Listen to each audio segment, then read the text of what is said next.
অথবা বলে যে এগুলো কোনোটাই দরকার নেই, তাড়াতাড়ি নির্বাচন করবে। যদি বলে যে নির্বাচন দিয়ে দেন, আমরা নির্বাচনের জন্য প্রস্তুত। আবেদন করতেছে রাজনৈতিক দলগুলোর সঙ্গে, আপনারা সংস্কার করার সুযোগ দেন। ওরা সুযোগ না দিলে আমরা আর কি করবো? আমরা নির্বাচন দিয়ে চলে যাবো। আর আমরা তো এই কাজের মানুষ না, আমরা বাইরের থেকে নিয়ে এসছে, তারাই পছন্দ করে এনেছে। কাজে আমরা যুদ্ধর পরই যুদ্ধ করি।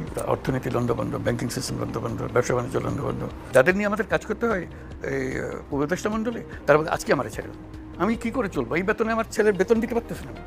আমরা যত তাড়াতাড়ি পারেন এই নির্বাচন দিয়ে দেন, আমরা যাই। আর আমাদের তো সাজানোর তো দরকার নেই, আমরা তো নির্বাচনে কন্টেস্ট করতে যাচ্ছি না যে সুন্দর দেখাতে হবে আমাদেরকে।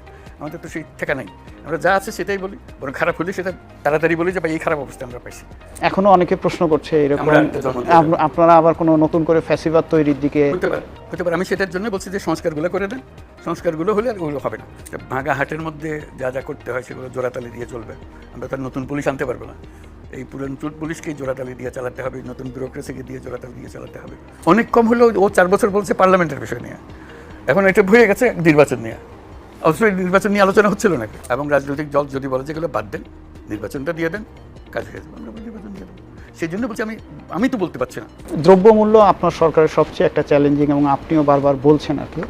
একটা রেফারেন্স এমনি আমাদের প্রশ্নের মধ্যেও যে 75-এর পরে যখন পট পরিবর্তন হয় আমরা দেখি খুব ড্রাস্টিক্যালি ইনফ্লেশন 75-এর 15ই আগস্টের আগে প্রায় 65-র কাছাকাছি ছিল, রাতারাতি 15 দিন 20 দিনের মধ্যে সেটা অলমোস্ট নেগেটিভে চলে আসে। আপনাদের সময় অনেকেরই একটা ছিল যে ইনফ্লেশন অনেক কাম ডাউন হবে, কারণ চাঁদাবাজরা চলে গেছে, বা যারা আগে অন্যায় করে বিভিন্ন রেন্ট সিকিং করতো তারা তো সব পালিয়ে গেছে, দ্রব্যমূল্য কমছে না কেন?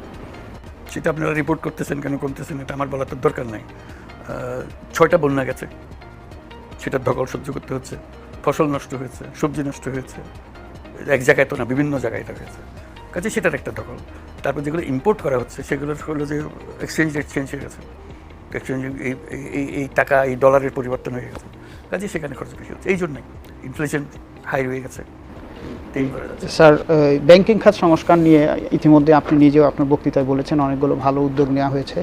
একই সঙ্গে আমরা এটাও দেখছি যে আমানতকারীরা তারা আগেও যখন বড় বড় ব্যাংক ডাকাতরা ব্যাংকে তছরুপ করেছে তখনও অসুবিধার মধ্যে ছিল, এখনও নতুন পরিস্থিতিতে অসুবিধায় পড়েছে। কিন্তু আমানতকারীরা তো আপনার কাছে প্রত্যাশা যে তারাই ভোগান্তির মধ্যে পড়বেন। এটা হলো যে এখন অপশনগুলো কি, একটা হলো যে টাকা দিয়ে দাও, ব্যাংক বন্ধ করে দাও, যে আর টাকা দিতে পারতেছে না, তার চেয়ে অল্প অল্প করে দিয়ে ব্যাংক বাঁচিয়ে রাখো। বহু রকম বড় বড় প্রতিষ্ঠান বেতন দিচ্ছে না, এটা কী করা যাবে? এটাকে বন্ধ করে দেওয়া, বিক্রি করে দেওয়া। বিক্রি করার আইনের প্রশ্ন আছে, কার জিনিস আপনি বিক্রি করতেছে।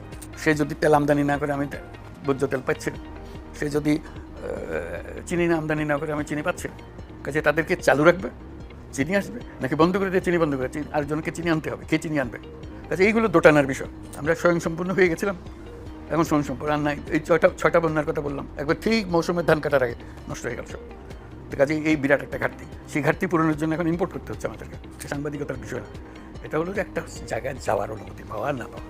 আমি টেলিফোনে সব কাজ এখান থেকে বসে করে ফেলব, শুধু ঢুকতে পারতেছে না। ঢোকার অধিকারটা নেওয়া হয়েছে এবং সেটা আইনে বলা আছে, এই কার্ড যে কোনো সময় বাতিল করা যাবে ইত্যাদি ইত্যাদি।